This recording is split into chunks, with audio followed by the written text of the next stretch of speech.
selfless mother. Yes. Kasi sa kanilang dalawa ni Papa, dami ng anak. So, syempre sobrang hirap talaga i-manage. Pero, thank you kay Mama kasi 8 pa kami lahat, di ba? Imagine, 8 kami lahat. So, paano na kanan yun ni Mama? Di ba nga may iba nga dyan? Wait lang pa kasi. Ito lang nga. Game na. So, thank you Ma sa lahat-lahat ng ginawa mo sa amin. And, ayun, thank you din sa panibagong buhay.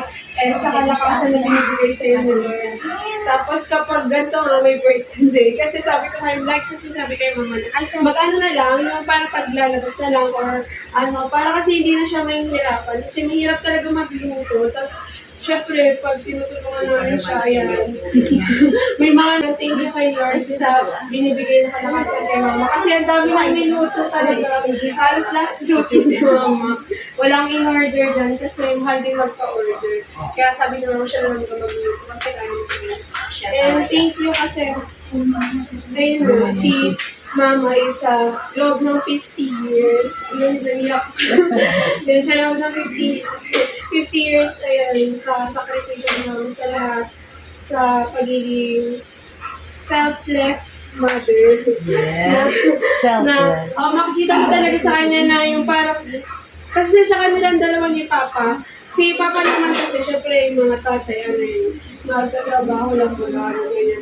Pero kasi si Mama, halos lahat sa bahay. All-rounder si Mama, multitasker din. Tapos, ayun, mag-ano ng mga bata, tapos may kapatid pa kami na maliit pa. So, tapos 8 pa kami lahat, di ba? Imagine, 8 kami lahat. So, paano na kanan yun ni Mama? Di ba nga may iba nga dyan? Di ba? Dito ka na, Kiana. Kiana, dito ka na. So, ayun nga, yung iba, onti pa lang nahihirapan na what's more pa ko. Siyempre, sobrang dami ng anak. So, siyempre, sobrang hirap talaga i-manage. Pero, thank you kay Mama kasi, ayun nga, nakayanan niya lahat yon sa lahat na, sabi niya nga ni Mama, dati daw pag gabi-gabi. Kasi, ang dami din namin mga utang-utang. So, pag gabi daw, natatawa ko sa sabi ni Kuya, grabe yun si Mama pag gabi, parang may kinakausap. Alam mo yung nire-ready niya rin sasabihin niya.